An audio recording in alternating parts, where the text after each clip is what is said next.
Next morning, Bertie threw on his clothes and hurried outside.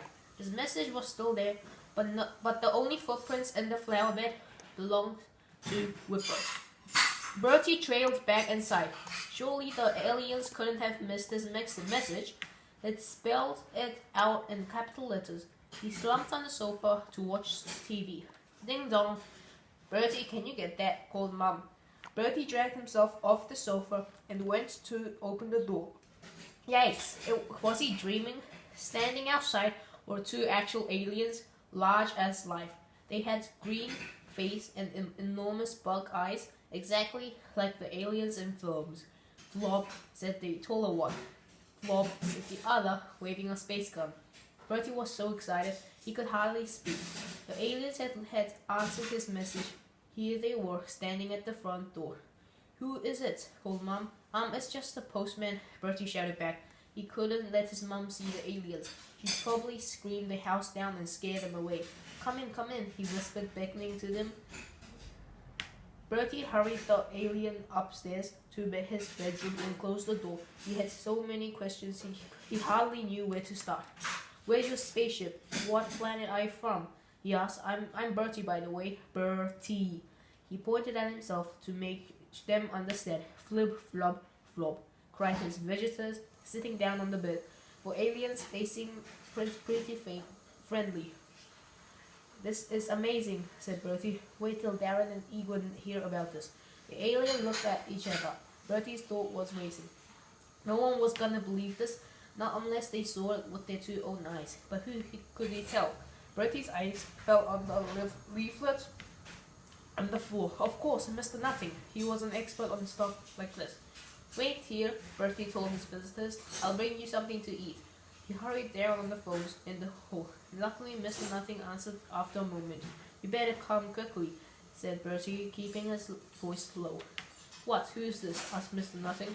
It's me, Bertie. I spoke to you after your talk.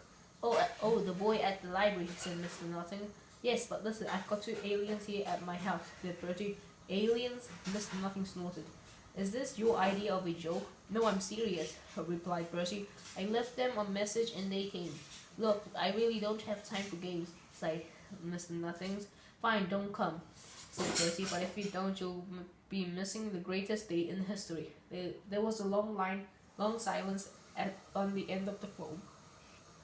Give me your address, said Mr. Nothings at last. I'll be there in 10 minutes, and this better not be a joke. Bertie returned to the aliens who were fighting on the bed. They sat up when they saw he'd brought the biscuit tin. Chocolate biscuits, said Bertie, but not miming eating. Yum, yum. The aliens seemed to have trouble eating the biscuit, but soon they were interrupted by the doorbell. Bertie rushed to the top of the stairs. His mum has beaten him to it. She opened the front door of the two large bearded men who seemed out of breath. My name's Nothing. Pleased to meet you, said the UFO expert. This is my friend Mr. Potts. Your son called me. Bertie, said Mom. Is it true? Said Mr. Nothing. I thought he was making it up, but I had to see it for myself. Are they upstairs? Dad came out of the lounge. What's all about this? He asked puzzled. Well, the aliens, said Mr. Nothing. Didn't Bertie tell you? Dad rolled his eyes. He might have known all this talk of UFOs would go into Bertie's head. Now Bertie was imagining little green men. Bertie, he yelled, get down here. Bertie crept slowly downstairs. Mom folded her arms. Aliens, she said.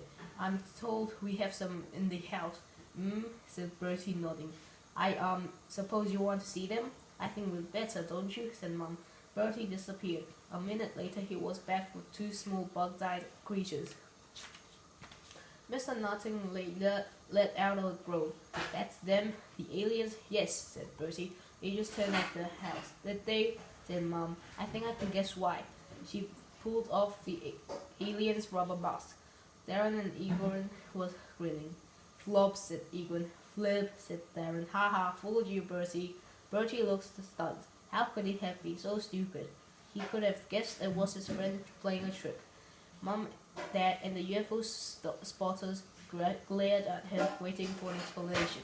Bertie threw up his hands helplessly. Well, anyone can be a mistake. Thank you for reading Dirty Bertie and the Aliens with me. There will be more stories coming out later. Thank you.